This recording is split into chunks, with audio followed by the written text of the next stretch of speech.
Hear me? I'm trying.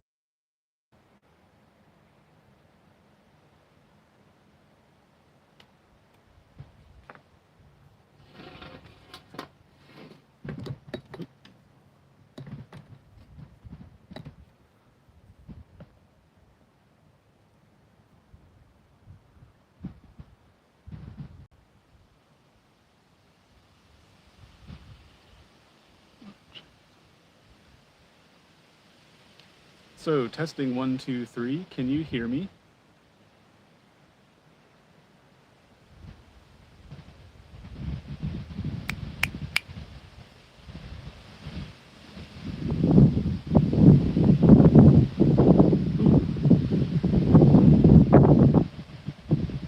Of course, the wind picks up. Can I?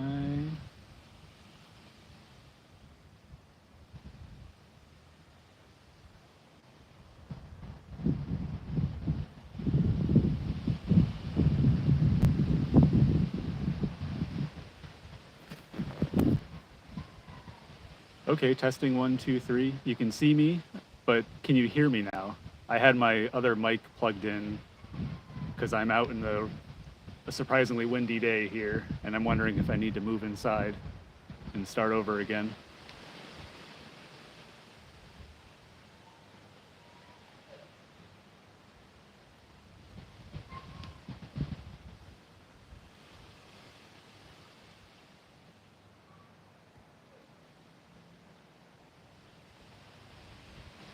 So you can hear me now. All right, I'm gonna plug in my mic, which I was hoping to avoid some of the wind noise.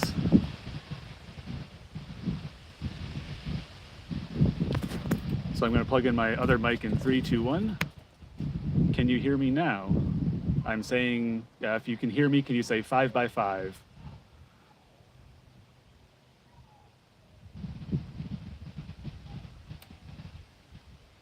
Hello, Jackie.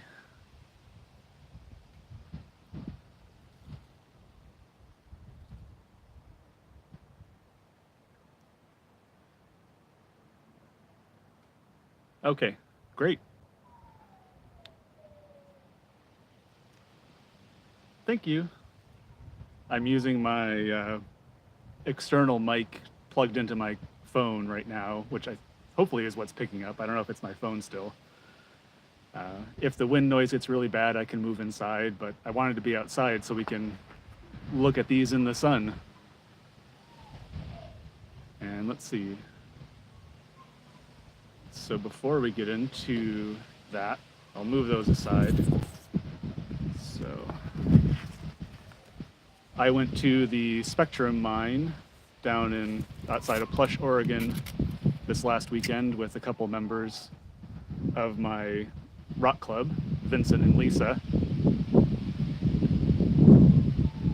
And we dug a lot of sunstones. And I thought we'd just kind of sit and go through a couple. So I have this, but I also have that. So I don't know that we'll actually get to all of this today, because there's a lot here. And as we went, we kind of separated them out a little bit by color, so a lot of the color ones are already on top and pretty easy to spot. Well, let's see, I think I might need to flip. Hello. And flip.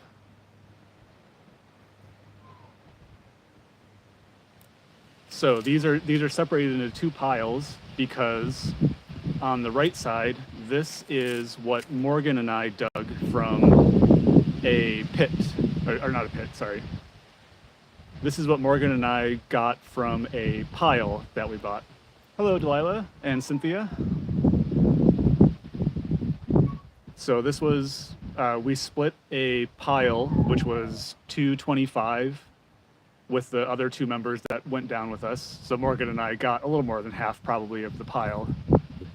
And so this was our bit of the pile. And then this was a third of a belt run that we split 3 ways between me and the other 2 people that went. And Vincent was the one that bought the belt pile, the belt run, and so he got the the nicest piece. I let him take that, even though I wanted to facet it really bad, but we still got a lot of nice color out of it. And I don't know if you can see the schiller winking in that one.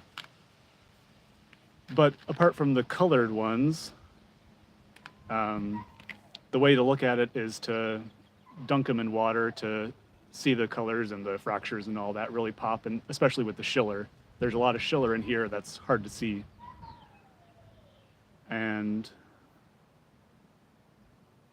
yeah, I would say what they tell you at the mine is that the pile and the belt run is basically, it's the same material, it's the same amount of material. The belt run, you just go through it a lot faster. And having done it now, I would say if you have a limited time, I think that what Karen did was just went and did a belt run and then left because she was on a budget of time. We were there all day, so we had plenty of time to dig a pile. But I actually wasn't too fond of the belt run because it goes so fast, which it doesn't seem like it's fast at first, but then you start looking at little stones going across constantly from left to right, and it made me really dizzy. One of our members got a little bit of heat exhaustion by the end of the belt run because it's an hour in the sun, just standing there staring at this little space in front of you. And I was, we saw a lot of color there, obviously, but I think if you got a lot of darker stones, like there are some really dark green stones that you can get out of sunstones, the mines there. And I think those might be easier to miss because, the clear ones pop out really well on the belt run, but a really dark colored one, I think might be easier to miss or mistake as just the basalt matrix. So I think if we go back, Morgan and I would do a pit dig for a day, and then maybe if we were there for 2 days, we'd do a pile on the second day if we had someone to split it with. Because we spent most of the day, apart from the hour of the belt run, digging the pile, and between the four of us, we barely got through it. And we were going maybe a little slow. It was our first time there, so we'd pick up speed, I'm sure, as we went along. But I've got too much water in that.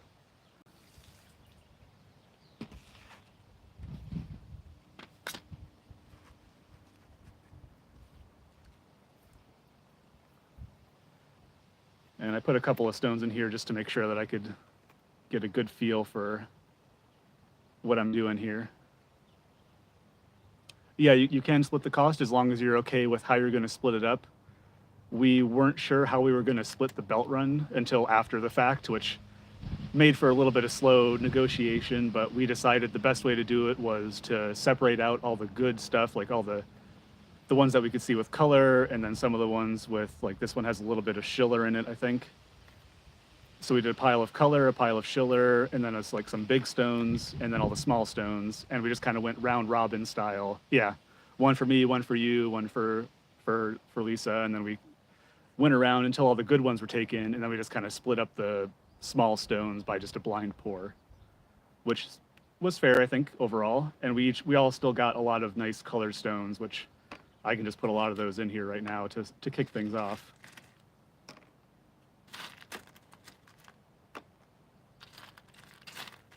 And most of the color we saw, it was almost all reds.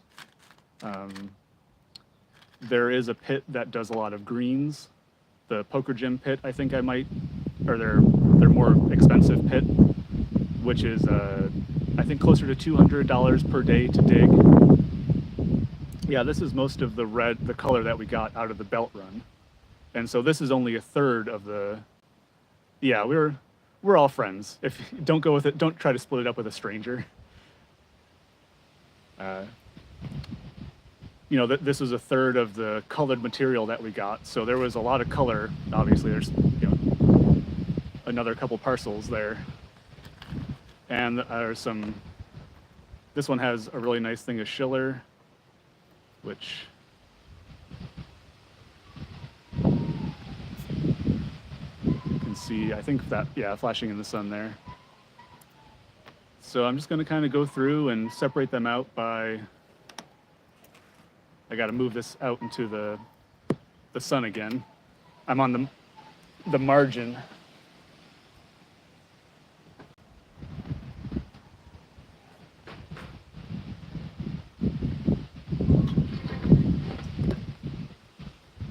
on the margin of the sun to try to keep my phone cool, but also be in the sun.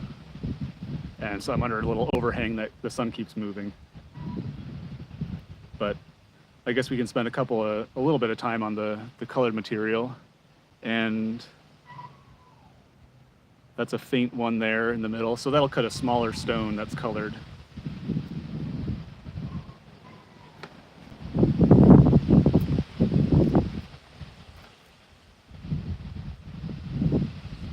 But what I like is a lot of these red ones have a little bit of schiller in them, I think.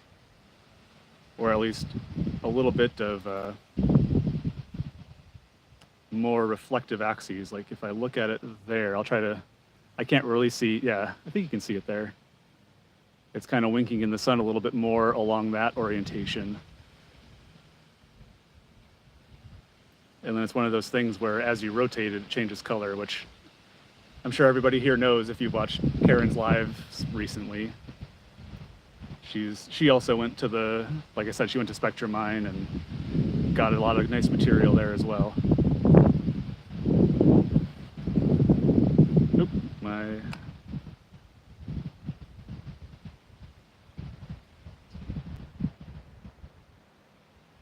there we go.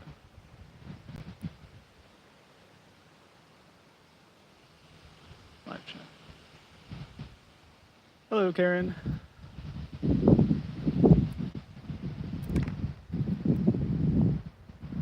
A lot of these will cut decent sized stones. This one's nice and chunky. There's a fracture over on this side, but it's outside of the color zone. So there's plenty to work with here. Should I zoom in a little bit? I don't know if I can.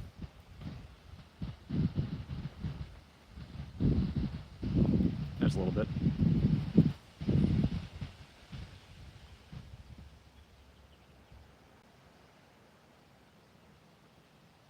Yeah, Karen, this is a third of a belt run.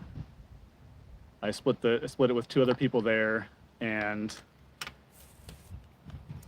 we also did a pile, so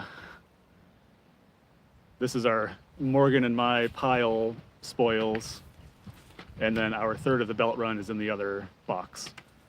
I was keeping them separate, at least initially, so I could make a video, but I don't know, I just didn't want to, I don't know, I find it harder to make faceting videos lately because it's so much work to focus on little stones, and you got to do everything in order because you can't film it out of order like the documentaries or anything.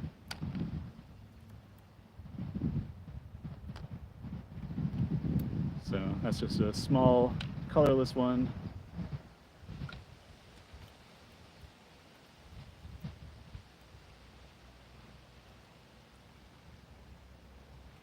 There's some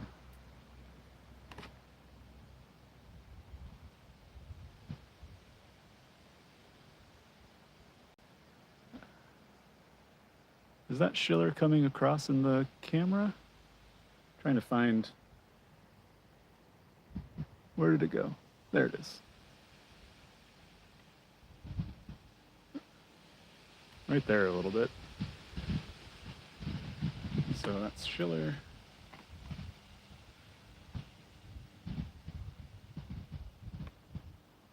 Yeah, that one had a really nice schiller to it. I think that one's plain. And it's one of those things where if you know, you know, but it can be really hard to spot schiller. Like there's actually a little bit in this one. It's faint. And I don't really know how to orient it so the camera can see.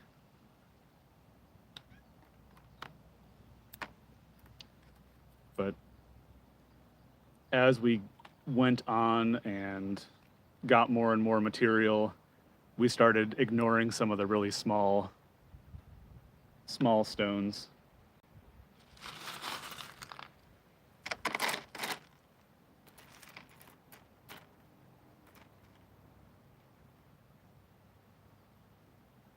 Oh yeah, there's schiller for you.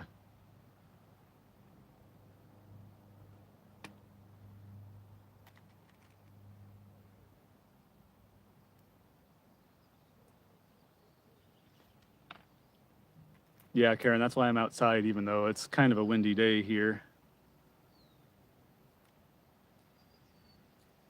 As usual in the Tri-Cities in the mid-morning. And yet the wind always dies down right as it cools off at night, so you can never cool off the house by opening the windows. Unless there's a storm, in which case it's probably cool enough already.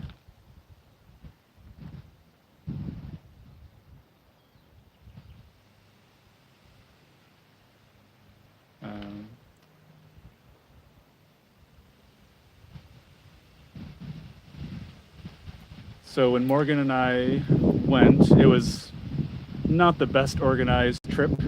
I was the organizer, so I can say that. I can complain. I wasn't really sure who all was going until almost the last minute, just because it's almost 8 hours from here.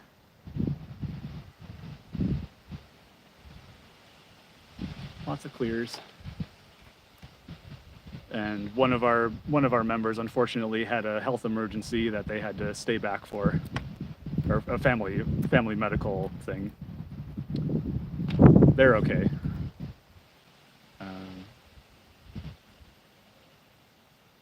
But Morgan and I stayed the first night.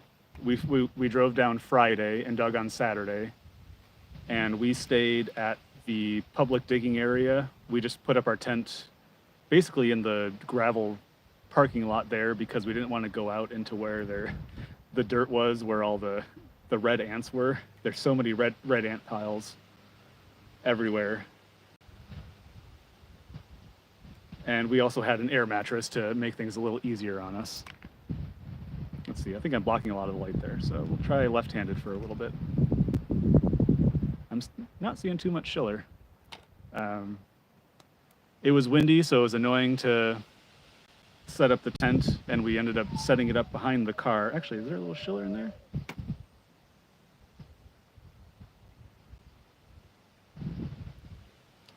Yeah, I think there's a little schiller in that one.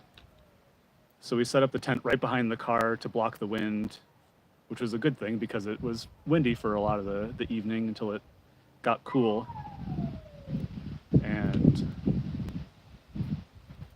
the next morning, we took down our tent and drove over to the Spectrum mine, which is 5 minutes away. You could walk there in probably 10 minutes.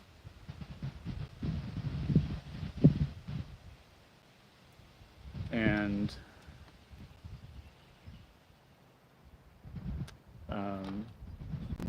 yeah, we didn't see any scorpions. We saw a little horned lizard or something like that, which was kind of cool. And I saw a gecko at one point, or some other kind of lizard. We didn't do too much exploring in the public area, both because it's paid over quite a bit, and we didn't want to go too far. We got there a little, there's a little schiller in that one. We got there around 5 o'clock, which is right as the mine closed. So we just hung out in the public area, set up the tent, made dinner. But also with the public collecting area, the stuff you collect there is from BLM land. And so you technically aren't supposed to collect it for trade or sale. So anything we collected there, we couldn't really do much with. It would just be a little specimen piece, which I knew we would be getting a lot of those from the mine. So I didn't want to spend too much time getting stuff I couldn't really do anything with. I'm sure people sell it and trade it. Oh, I'm sure we probably just missed the scorpions, Karen, and I'm okay with that. I've only seen a scorpion around here on top of Saddle Mountain, and it was a little one.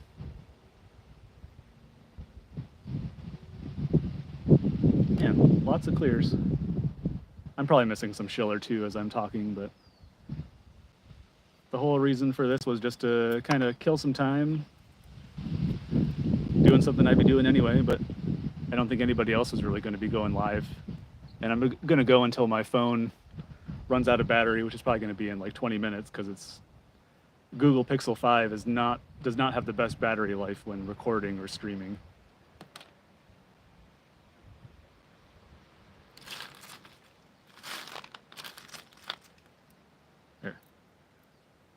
There's some schiller.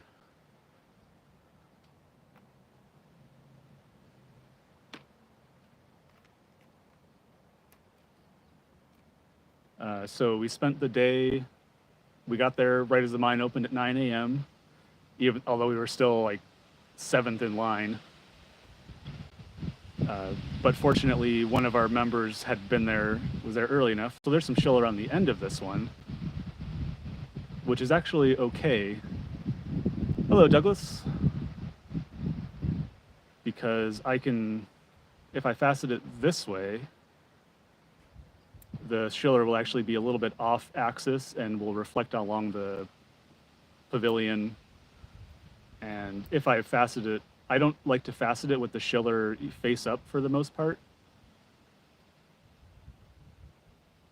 because it just reflects the schiller and that's all you see. If you orient it a little bit off axis, then it creates more of a peachy glow to the stone that changes a little bit and sparkles as you rotate the stone, which I like a little bit better than just the flash of copper.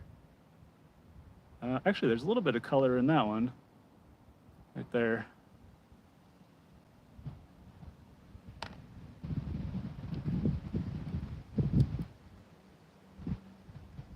So we spent the day. We got the first pit of the day, which is nice because we were upwind from pretty much everyone else doing the piles, not the pit. I keep saying pit. And so our dust blew downwind, and we didn't get a lot of dust from other people. There's some schiller there. Yeah, water is okay. I'm not doing too much for fracture analysis or study on these stones right now. I'm just looking for schiller and color, which water is plenty suitable for that because it just gives you a little bit better window inside. There's some schiller and a little schiller in that one.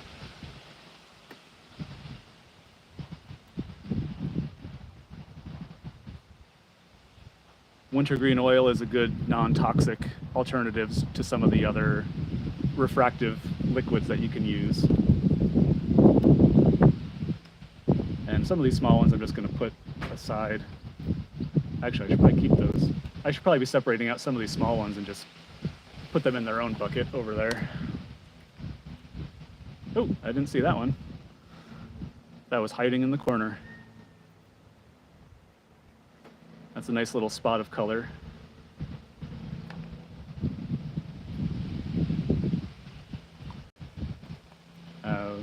Yeah, so we started on the pile dig, and we had 4 screens between us all side by side, so we shared the water and shared the pile, and worked on that until about 10 a.m., and then we did our belt run. And the belt run took about an hour, and then we went back to work after having our belt run might have been after lunch, like 1 o'clock or something. It took them a while to get things ready because they got to collect all the material and they sort it a little bit, I think, like screen it for some of the bigger and really small pieces.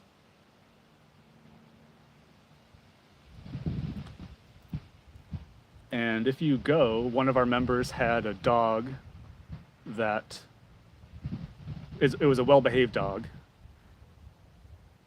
and they were able to just kind of leave it hanging out next to them. They had a leash, at hand in case the bulldozer came by or they needed to lead them somewhere specific. But the dog was able to just chill out there with everybody. I think there's some schiller in that one. Oh, there it is. Hiya, Kyle, or howdy, Kyle, as Kyle might say.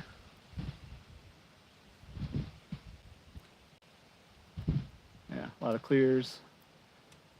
And so it was just a day of, you're welcome, Douglas. I really like making those little documentary things, and that Ruby video I had a lot of fun making because it's a subject that I'm interested in. And the more I dug into it, a couple of things didn't quite add up, and I saw a couple of other, sources with conflicting information. Yeah, we did okay, Kyle. This is the color from the belt run so far. And we also did a pile that has, about 3 times that many colored stones. So I'll switch over to the other pile in a minute here. Oh, this is a little one, but it had... Oh, we're starting to lose the sun again, I just realized. It has some nice schiller in it, but it's a really small, flat stone, so I'll have to figure out what to do with that. Okay, time to move the camera again.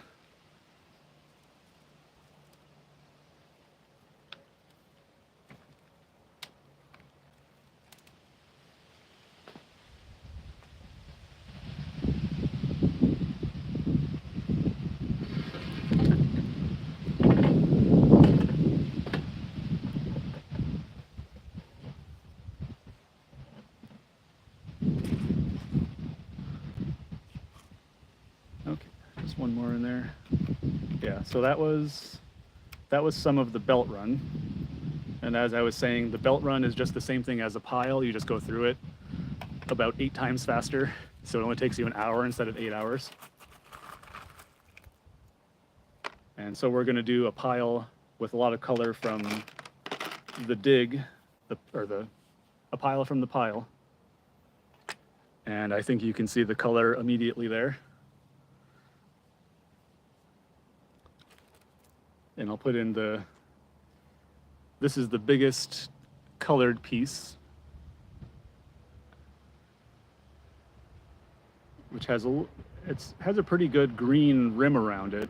It's a little more green than red, which I like. This will be a really big piece to facet, which is going to be challenging and interesting to work with. But I like that it has the green, and the only trouble is sometimes the green and the red can mix to create brown if they mix weird. So I'm going to have to think about how to facet that one very carefully. But this is a beaut.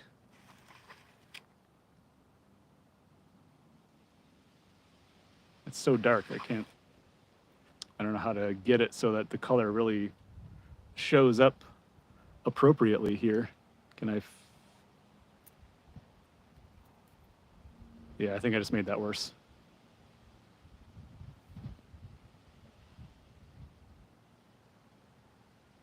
So this is let me switch this for a second here.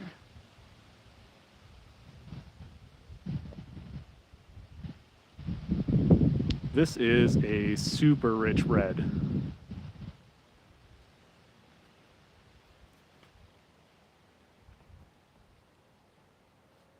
I know black background works a little bit better for color.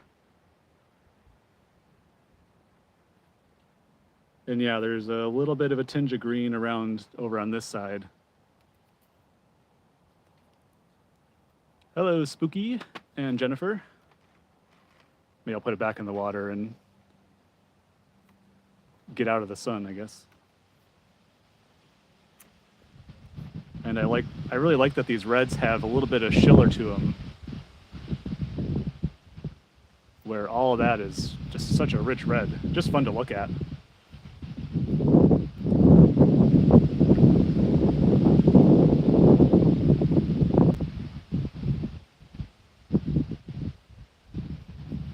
Okay, I'm just gonna mix all the colors now. And there's a little bit more of a faint one.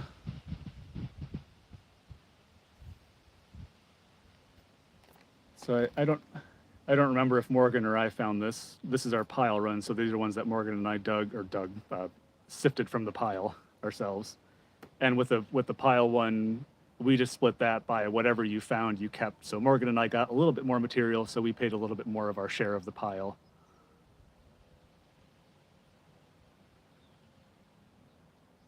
Well, Spooky and others, if you are interested in sunstones, I sell them, obviously, faceted and whatnot, but I also made a little documentary about them, talking about the science and a little bit of the cutting of them as well. That was a fun video.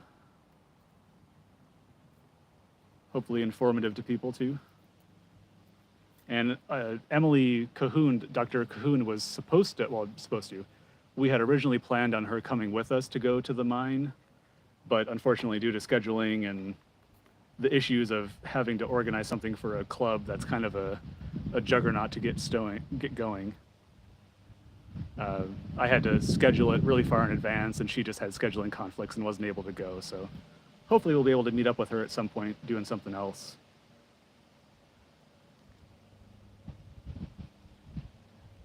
Yeah, we had good luck. All of our other crew had good luck with the colored material, and we saw a number. The group that was next to us, they went through their pile really fast, and they also got some really nice color too. So everyone did well that I saw. And at the end of the day, I never actually got his name. I feel kind of bad about it. But there was a gentleman that came up, and he had just started faceting and had faceted some marbles, but was just working on sunstones. And we got to talking, and he hadn't found anything before we left, but he still had easily 3/4 of his pile to go through, and we didn't see any color until a few hours in. And my phone is already at 20%, so I'm gonna have to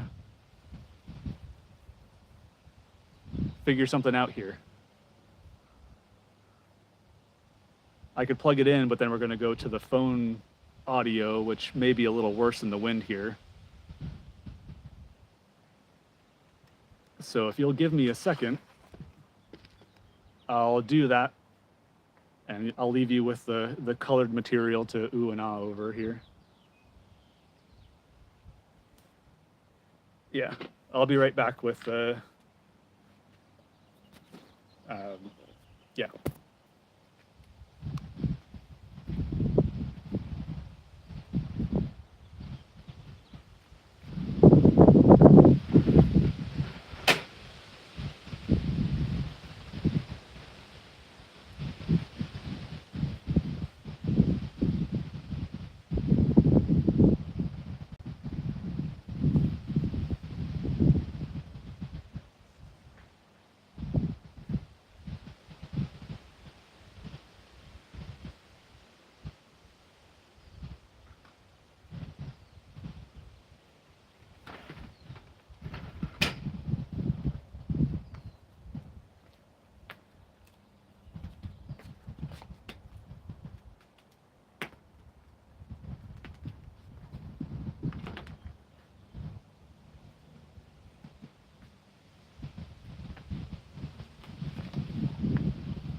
Is someone trying to claim my sunstones?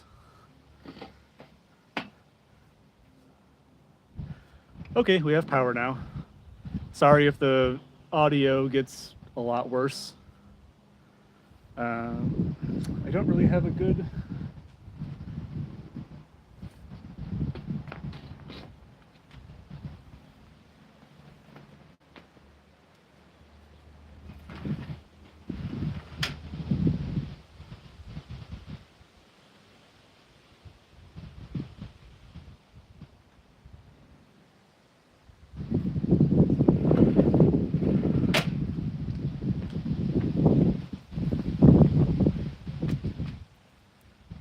Oh, that's my... I have a little windscreen, but it doesn't really work for the phone without blocking the camera, so I can't do that.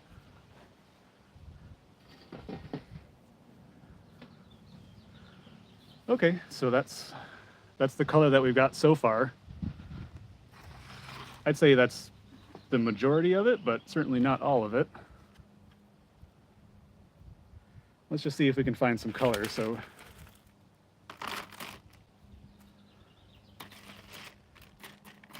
let's see.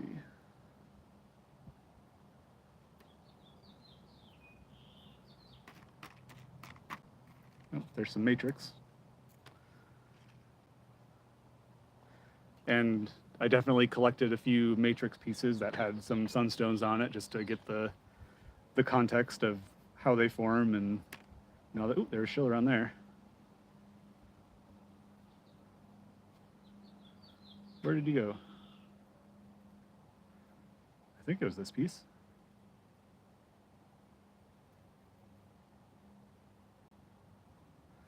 Man, it can be so hard to get it right sometimes.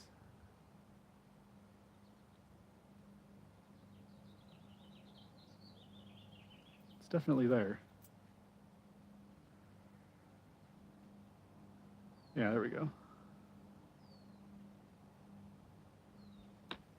Hopefully I'm putting things in the right pile. Probably started putting schiller in the clear pile just by accident. There's some schiller. Let's see.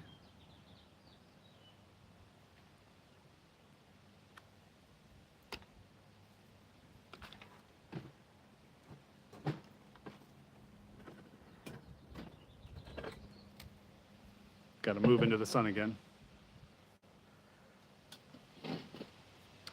Who asked that? So Sarjewitz for schiller, I orient it almost always off axis. So if we take a piece, see if I can find one with a lot of schiller in it. So if possible, this one, the schiller is more or less face up this way. I would want to orient it not this way, because if you facet it with this at the table, then you're just going to get the flash of copper, and that's all you're going to see. It's going to kill the light play through the stone. Whereas if you orient it, I don't know, something like this, or since this side is a little flatter, well, the copper's over there too. So this is a thin piece, so it may not be the best, but I would ideally like to facet it, you know, I don't know, 15 or 20 degrees off axis, so that the light goes through and gets bounced around through the schiller and comes back out a little bit more coppery and golden. But yeah, that's a thin piece, so I don't know that I'm going to have much option. And I do know some people like just having the copper flash, so it's not always something that you have to do. I suppose if I did it as a rose cut with this on a flat bottom and then have this be the top, you could do that. But it's one of those things where sometimes the stone will dictate what you can do, but if I have a choice, I like to go with it off axis. If there's a lot of schiller. This one has just a little bit of schiller in the middle there, it looks like. It's just kind of a line right there just above where the tweezers are. And so that one, I wouldn't be as worried about it killing the stone, and this is the flat side, so I could dop this with the table side up, and then it would just be, you know, like a line of schiller through the stone, which would be a nice, in that case, it would be a nice flash and not an overwhelming flash. So there's always a balance to be had there. And I saw Karen said some of the stones have a green halo too that you have to deal with as well, which is interesting. I don't know that I've really seen too much of a green halo on them that I've had to worry about anyway. But I've cut a few sunstones, but not a ton, I guess I would say. Certainly no expert in sunstones. That one has a little bit of a flash right there.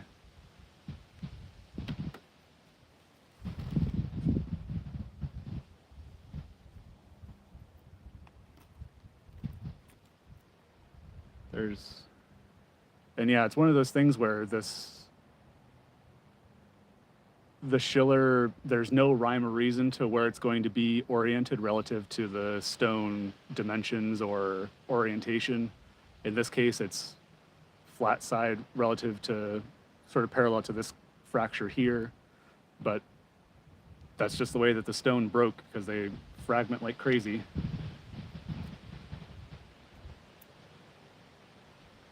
That one's clear.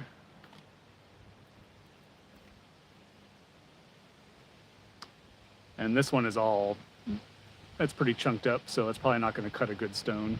But it's got some nice rich brownish color to it, or golden color. Let's see. this one have color? Sometimes you can kind of tell right away if a stone is going to have schiller.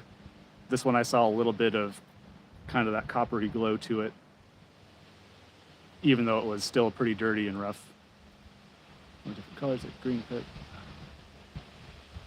You got a batch with schiller with a halo section. That could be interesting though as well.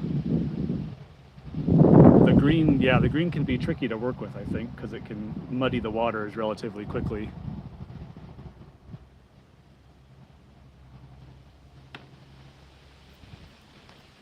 And I was saying, I think if I went back, I would want to do the more expensive pit dig. I think it's a $200 per day thing. Maybe Morgan and I could negotiate a slightly better cost since we'd both be doing it, and I know Morgan probably wouldn't go all day in the pit. I wouldn't, if it was 90 degrees when we went there, unfortunately, so we agreed after spending the evening in 90-degree heat that we definitely didn't want to be digging all day in 90-degree weather, especially if the material that they bring you, you know, we saw good results from Karen from her belt run, and so we had wanted to do a belt run and a pile. Unfortunately, both of our other members that went from the club wanted to do both of those things as well, so we all pitched in together, which that makes it a little more affordable. For total transparency there, we ended up spending, I think it was just $150 for all of this material, basically, splitting it 3 ways, since Morgan and I count as one person, basically. And I mean, one if not two of these stones is gonna more than cover that cost. Even if we did all of that ourselves and got all of the material, that would still be worth it, I think.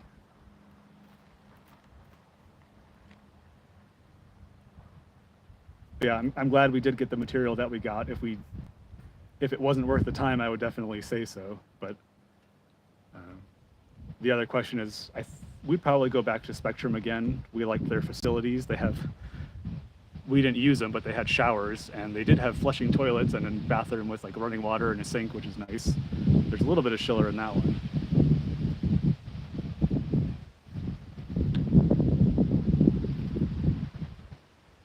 I'll probably make I will be making a video of going through some of the material and some of the clips from our adventures there at the mine and digging and what to do. Maybe facet one of the colored stones.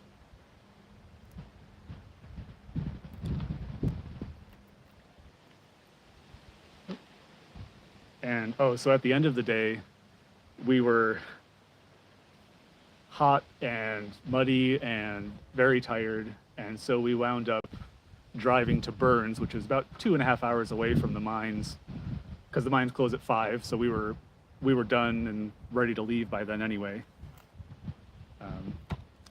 And we're glad we did, because we hit a thunderstorm on the way back that would have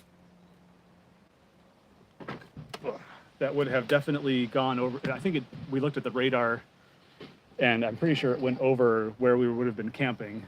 And so we definitely did not want to be in a thunderstorm in the middle of a very flat desert after spending all day getting hot and sweaty and gross and having 6 layers of sunscreen on us, which we didn't sunburn, which is a first, I think, for both of us to not get any sunburn, especially after being 90-degree weather.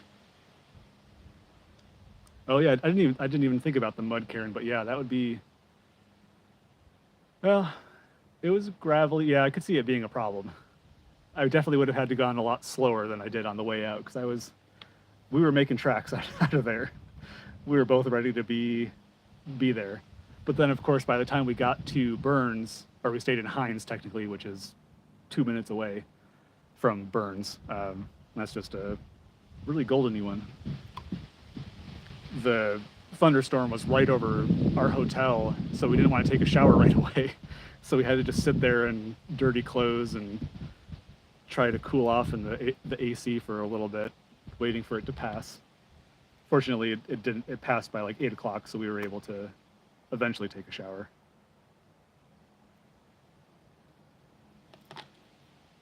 But it's one of those things you don't want to what you want to take a shower in a thunderstorm.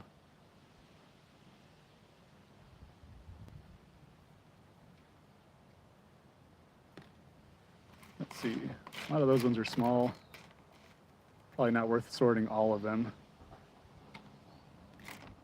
I think I saw some schiller in one of them, but we'll move those to the side for now. See if I missed any obvious color ones here.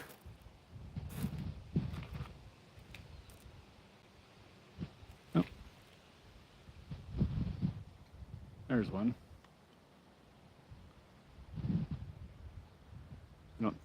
Is that not focusing? I can't tell. I don't think it is.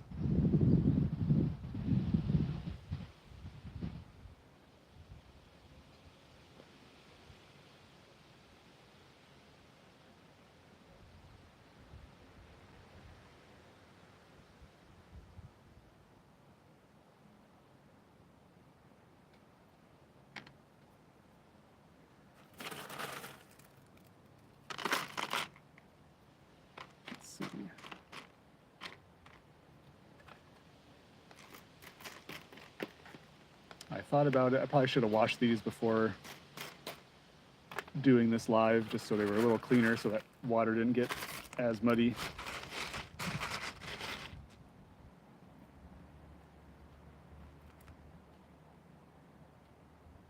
Is that schiller? Yeah.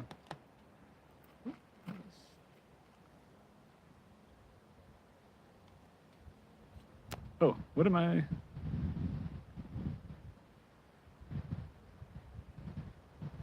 Sorry, I couldn't. The sun is right in the way of the camera, so it's hard to see. There's some schiller on that one. And even these, it's one of those things that I'm still learning. Fascinating is even these small ones. This will be, I don't know, a 6mm stone, which is plenty big for a ring or something, but it just seems so small compared to, you know, the size stones that, you know, you're used to collecting out going rock hounding or whatever. You can do a lot with a little bit of material. Okay, I'm gonna get a little fresh water for these.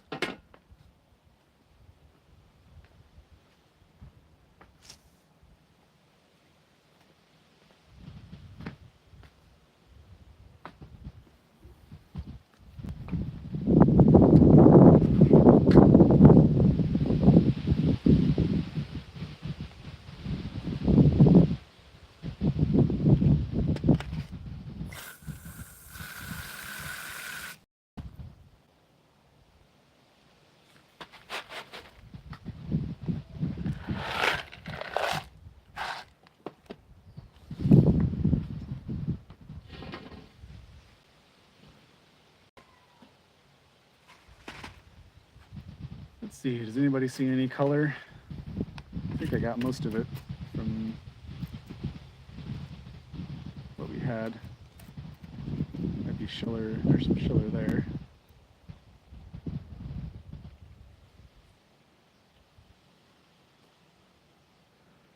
The large one that's glowing.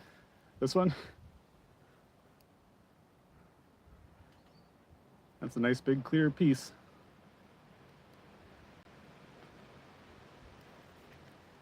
It's interesting how, oh, there's some schiller in that, a little bit of schiller there.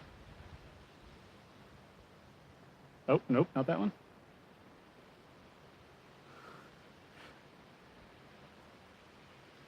I can't tell which ones are glowing in my camera lens here. Is it that one? Just going for all the big ones. Is there schiller there? Nope.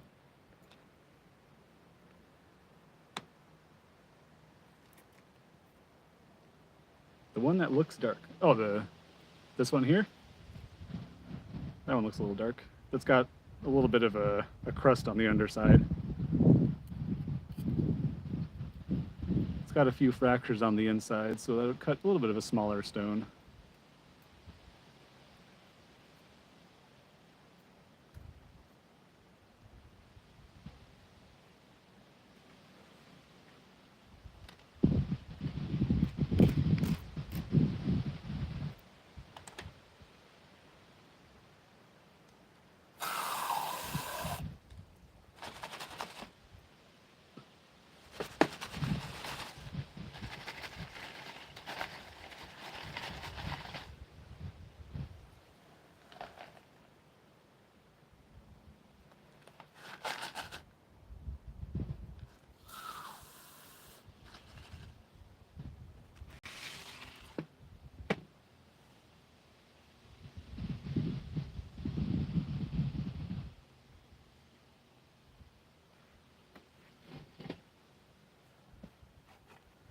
Oh, there's a little bit of color, little dot. So this is the last of the belt run material. Little dot of color in there. And this one, I wanted to try this with a stone for a little while. I want to try it where the color actually stays a little bit isolated in the center and you get a little bit of a clear rim around the outside.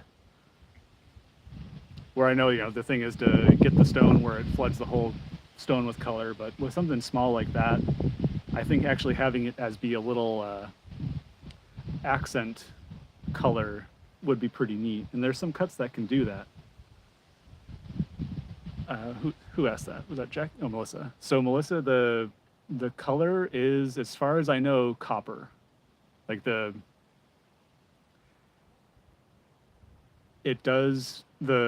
there is a little bit of copper around the outside, just a tiny bit, but the copper levels jump up really high once you get into the color.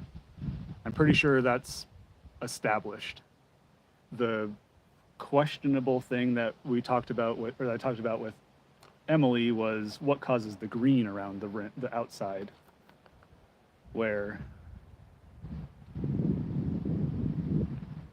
the science is not settled yet on what causes the green. A lot of people have opinions, but there's no definitive cause that everybody agrees on. And one of the early explanations, which made a lot, if you were just thinking about copper, you might think about what copper does when it oxidizes, which is it turns green. So you say, oh, maybe it's just a little bit of a slightly different oxidation state around the outside, but it's still, there isn't any different oxidation state of copper in this stone. It's all just copper 0, I think. It's not oxidized copper in there. So that's not the reason. There was a paper a number of years ago where they tried to look at it with like atomic force microscopy and I think nanosims or something. And they saw what they thought was evidence for a mineral called protoenstatite. Yeah, it's still debated. So protoenstatite is I think it's a high pressure, high temperature mineral that doesn't really form on Earth. And I really don't think it would form at the conditions that sunstones form in. It's a pyroxene mineral, which it would be strange that there'd just be this little rim of pyroxene around the copper. I don't know.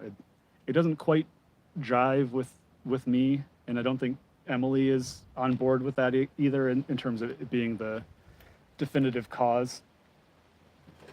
Got to move into the sun again. So I think a couple of the more viable meteor impact. Spooky, I don't think there's no evidence for any meteor impacts in the area. That it's too localized of a feature to be something that's caused by such a giant thing as an impact. Where if it affected the stones and enough to create a rim or affect it in that zone around the copper, then why wouldn't it also affect the feldspar that surrounds the copper, or that surrounds it, or the basalts that they're in? But my two, I guess, more plausible theories is that it's essentially a nanoscale feature of copper, where for some reason, like at the margins of the red, if there's nanoscale copper in here, it's a slightly different concentration or something, kind of like the way that different opal silica spheroids create different colors. If there's slightly different nanoscale copper platelets in there, maybe that creates a green margin around the red. There's Schiller in that one. Or Emily raised the prospect of it being just kind of essentially a pleochroism thing, where as you rotate these stones, it's not going to be easy to tell in some of these, but in some of it, like if you look down at from one axis, the green can essentially disappear. If you look at it from another axis, there's more green there and green there, but then if you rotate it slightly, the green starts disappearing. And in that case, it looks more like a pleochroism effect, where it's a effect of the structure of the copper in the mineral itself. And when I was talking with Vincent, he's a retired mining engineer, so he's done a lot of work with coal and gold and silver and lots of other precious metals.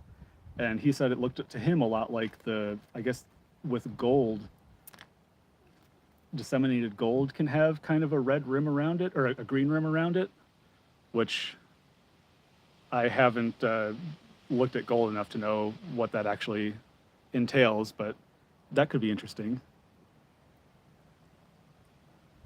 Delilah, when we were at the mine, we had a pile brought to a sifting table. We didn't go into the pits to dig ourselves. They brought, I don't know, I'll have a photo of it in an eventual video, but it was a decent sized pile. It took us 4 people pretty much all day to dig through it and sift it. Going kind of slow, probably. Let's see, there's some good Schiller in that one. This is actually the kind of Schiller that I like, where it's not wild. There's just a little bit of it, so that would accent the stone nicely, I think, as opposed to overwhelm it. But yeah, I like that the green is still kind of a mystery. It's one of those things where as we get better and better resolution, I thought there was Schiller in that. Okay, this one, the Schiller is almost on axis there. Yeah, you get different concentrations of the copper in the stones. So it causes different levels of Schiller or what have you. Let's see. There's definitely Schiller in this one.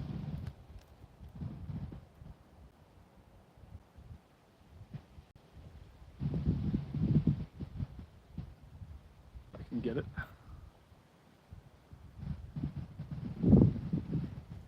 Let's see. And then it's one of those, so strange how it just disappears and you can't see any traces of it in some stones. Or I know it's in this stone somewhere.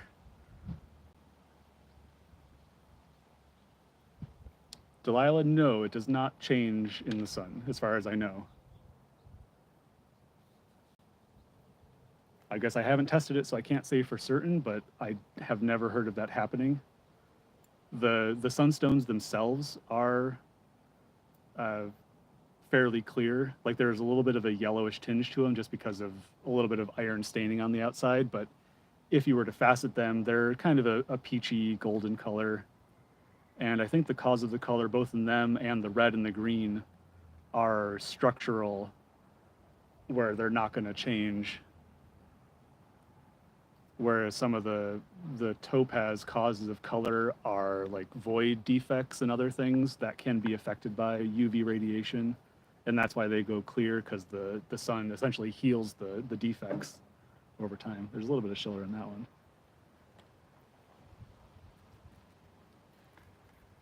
And especially with how much sunstone you see at the surface of the places there, or down at the collection area, they're all still peachy goldeny. They have not faded in the sun, despite being exposed to 90-degree heat all year.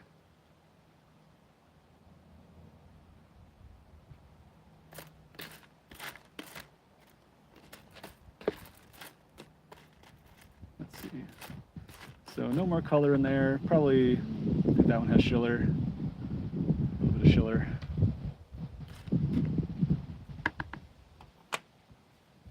Let's.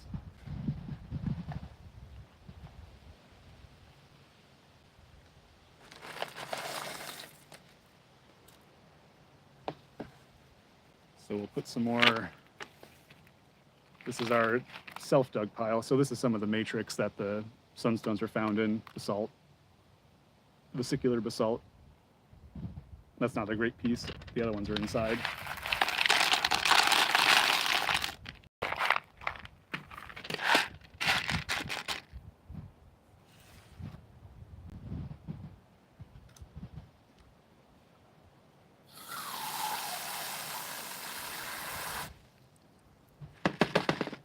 You can immediately see some schiller popping out there and over there.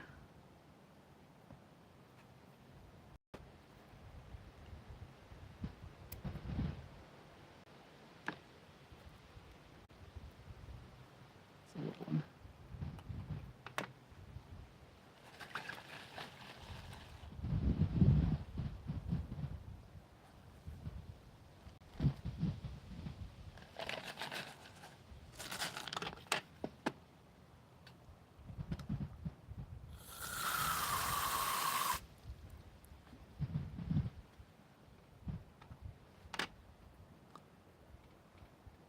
I know you can all see that one. That one, that one's got a weird geometry to it. Don't know if that'll cut up well. So this is one that I wanted to keep because it's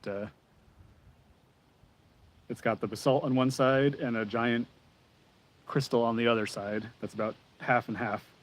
Obviously, I'm not going to facet it, just keep it as that, but I thought that was kind of neat.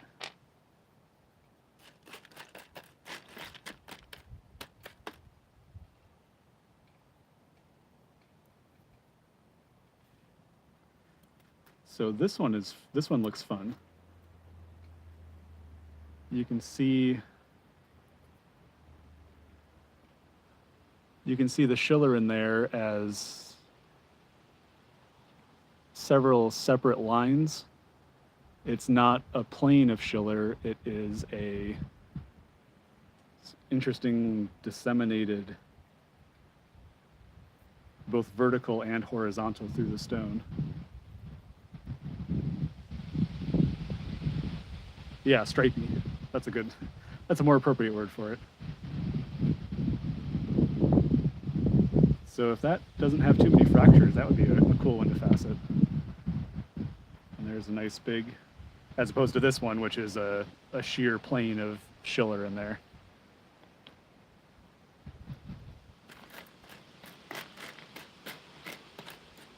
Let's see.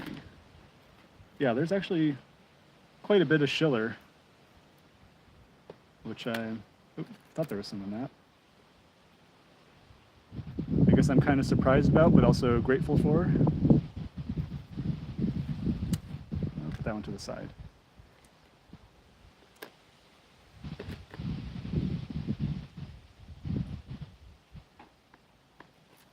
Yeah, those stripy rays can have some of the better sparkliness, I guess, because it, as I said, it doesn't overwhelm the stone.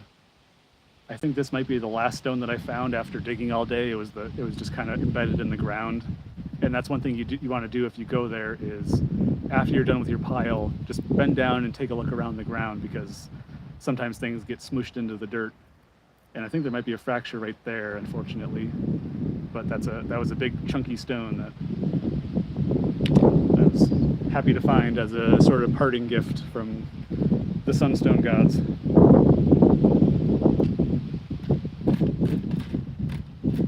Okay.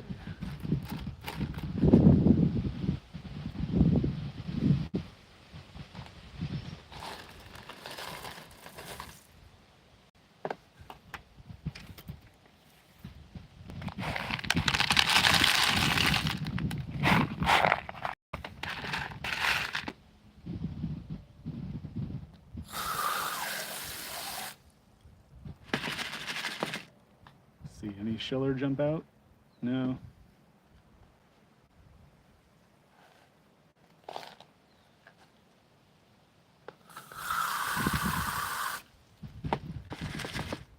Saw some schiller there. Over somewhere up here.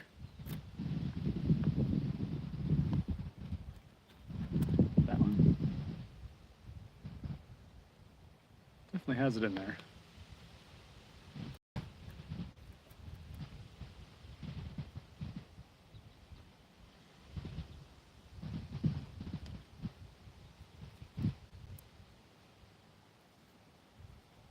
Hello, John. I think I saw. Oh, I put the color back in with the schiller. That one's got some.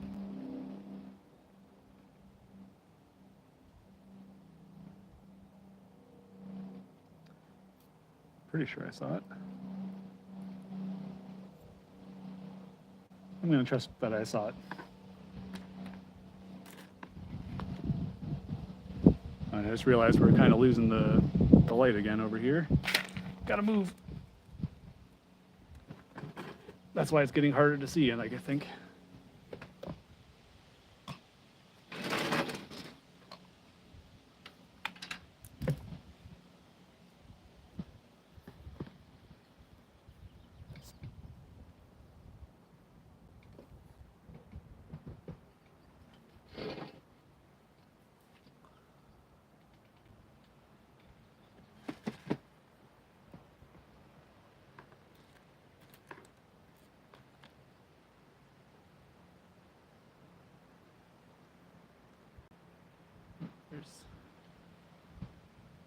Oh, we're not focusing again? Is that? I think that's okay.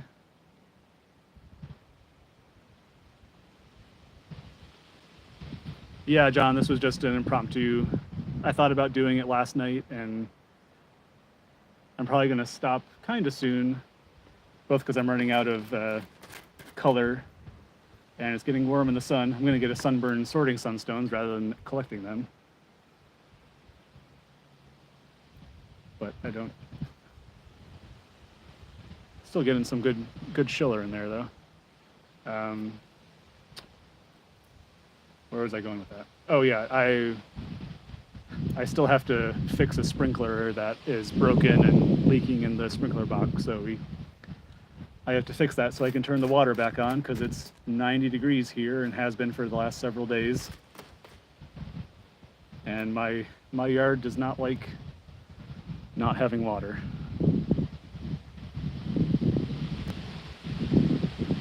Yep, nice to see you, Spooky. See you later. Nope, it was just me, John, messing with you. That one has.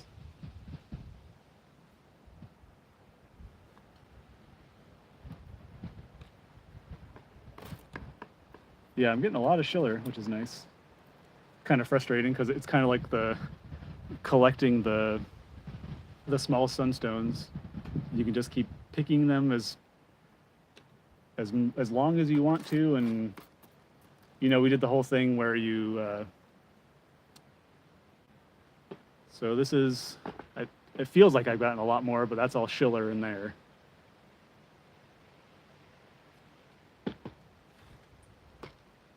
And this is all color.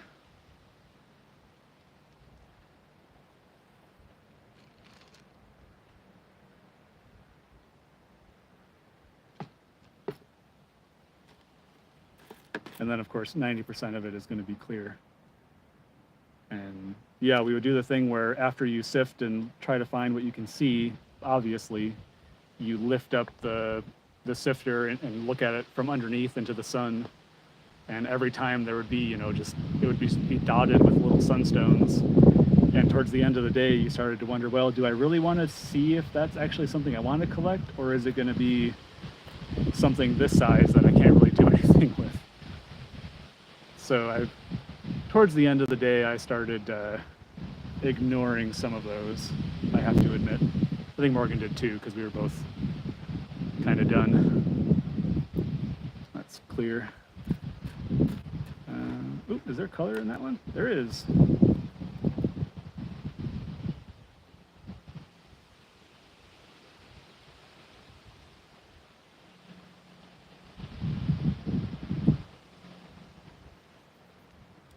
Oh yeah, John, you missed all the colored for the most part.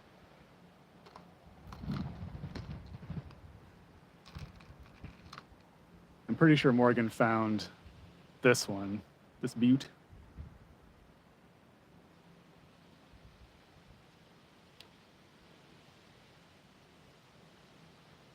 Yeah, John, the clear one's facet whale. Yeah, Karen, I did notice.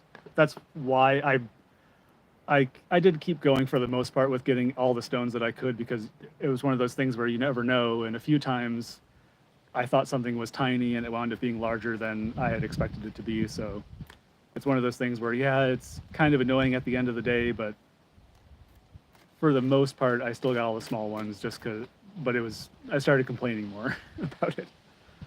And I saw I had one more question. And yeah, Delilah, we brought 2 5-gallon buckets, although Morgan and I basically shared one because we were both keeping our material. We brought that, and if you do the pile, you want to bring your own shovel because they have limited amounts, and we wound up using ours, and they wound up needing to someone needed to borrow the ones that we had from the Spectrum mine. So it's good to have your own, so you know that you'll have something to work with without having to share it with anybody. But really all you need is a pair of gloves and a shovel, and I would say a bucket to keep your stones. And if you want to do the pile dig, that's pretty much all you need. They have the water there and the screens. We brought a bunch of like hammers and chisels for doing the pit dig because we weren't sure what we were going to do.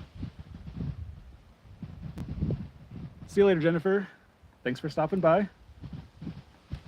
Yeah, sorting sunstones is pretty easy. It just takes a little while because you got to look at every stone from every direction. This one has a little bit of schiller in it. That would make a very tiny round.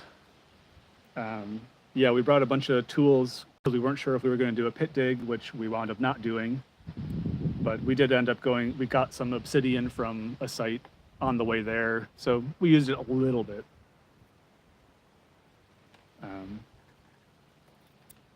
But yeah, if you go for a pit dig, you definitely need to bring your own tools because they pretty much just have shovels. You're not going to be able to, and we brought like a screwdriver, chisel, a rock hammer, a bucket, and I brought a few little sample canvas bags for the nicer stones, so I could keep them separate. Little sample bags that we get from our club. I think that's all no more color in there. I'll just finish the...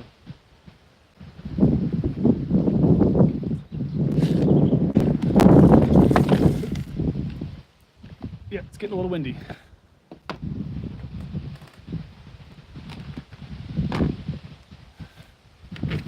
So this is all I have left of our pile dig. So we'll just do a couple more pours and call it good there. These should be mostly smalls now. Yeah, there's some schiller in there.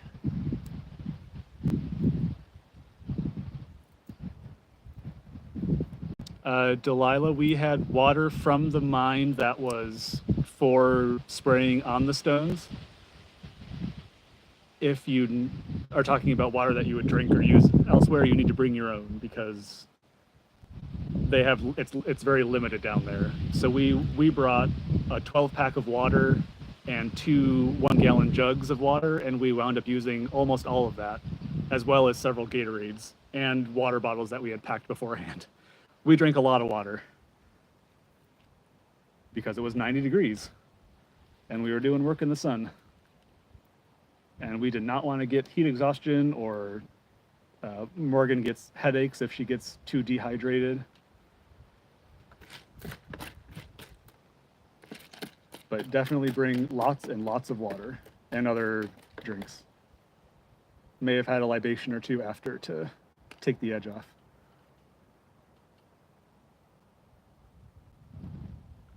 Oh yeah, that's a good point, Karen. We shared one hose between the four of us, so that probably helped with letting other people have enough water. But yeah, if there's a lot of people, then you'd probably need to share. There's a little bit of Schiller in that one. And this next weekend is the Sunstone extravaganza down there at Spectrum Mine, and so they are definitely going to run out of everything.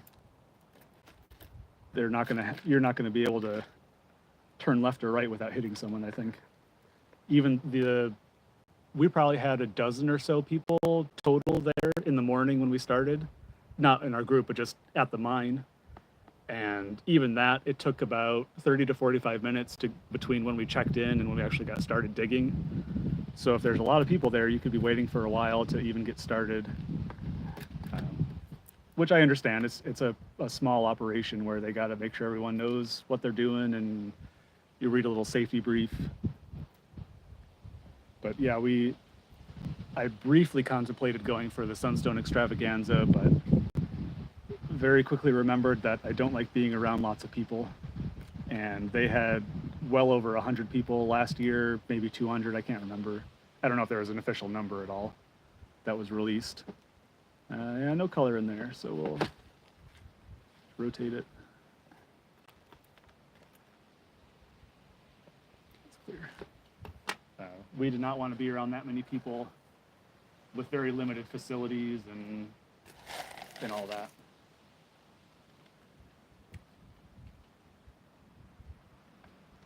Yeah, I don't really go to places like that for the crowds.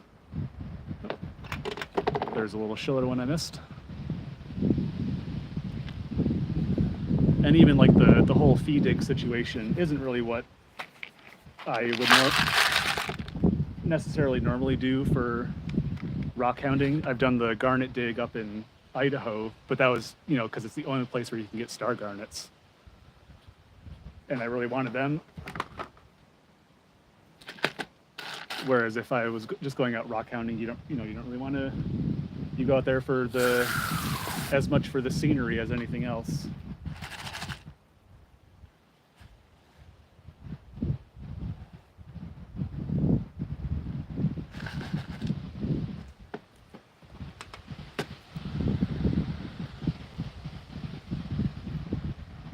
Yeah, that was, like I said earlier, that was why we didn't spend too much time wandering around the public collection area, because you can't technically use those ones for resale. And this was essentially a business trip, because now I have lots of material I can facet and sell. Depending on how much we spent and what we got, I was debating whether or not to sell some rough pieces just to see, so I wouldn't be the one to mess them up. But I don't know, now that I think I'll be able to recoup my expenses. There's the gas, and we stayed in a hotel the second night because we had to get out of the weather.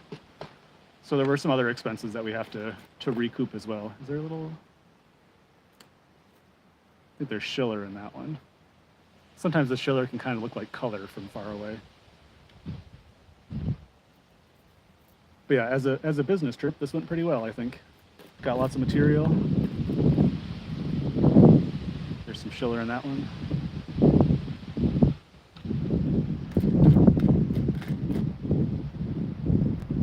And when you get stones, they come in all different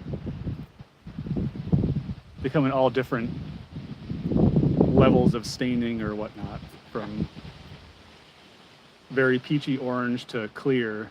And essentially, these will all cut the same color, more or less.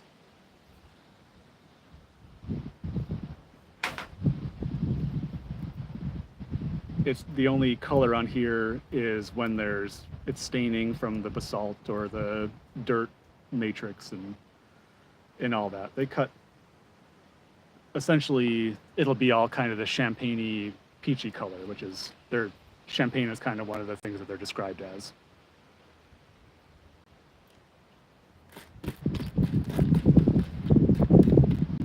There's a little schiller there.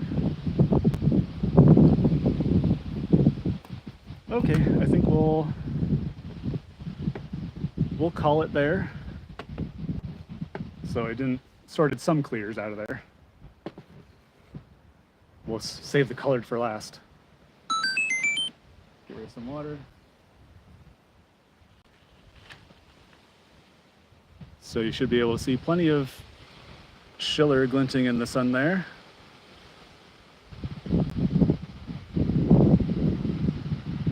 Some very schillery, like that one there. Others are a little bit more sparse. But I still have... I should probably go through this again to make sure I didn't miss any schiller, like that one there.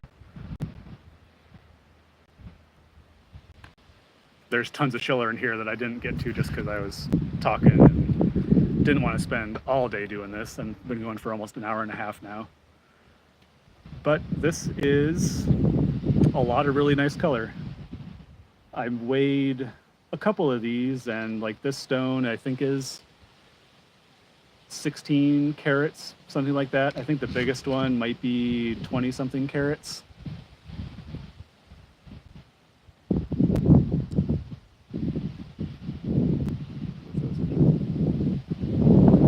So Jackie's gonna go live after I'm done. So definitely go over and check out Jackie after I end here. And Ryan, do you do anything with those which do not have color nor schiller? Schiller does have a C after the S, but otherwise you were right. The clear ones, I mean, if they're facetable, I have faceted the clear ones, and they do, I mean, it's a gem quality feldspar. They come out really nice and can be worth it if they're big enough. The really small ones, I have a whole collection of them that I haven't done too much with, but it's one of those things where I'll get around to it eventually, is what I keep telling Morgan when we go out and buy more stuff. You can never have too much rough. But yeah, the priority is the color, and then the schiller, and then the clears are kind of at the bottom of the pile. And as you can see, I have quite a bit of material to go through before I get to the clear ones now. But with these ones, the colored ones especially, with you know, you got to take your time figuring out how to cut them. And I'm actually going to be talking with, well, I don't know if he wants me to share his name, but I'm going to be talking with someone who wants some sunstones faceted this coming Friday. And I faceted some stuff for them before.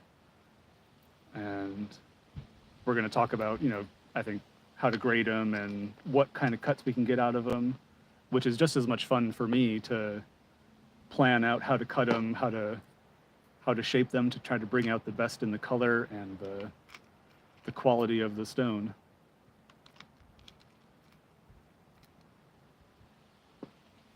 Let's zoom in a little bit here.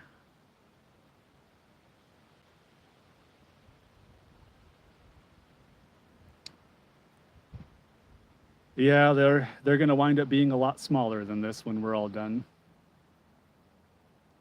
Especially with the ones with a lot of clear around it.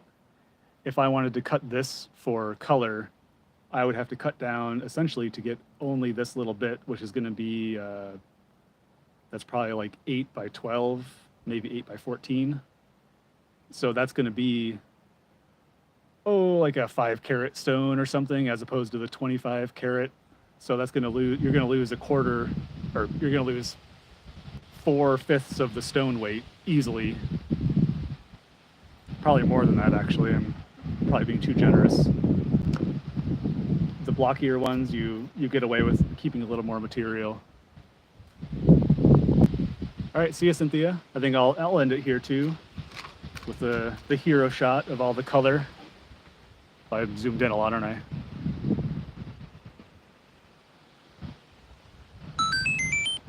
Oh yeah, phone is getting warm too, so time to end it.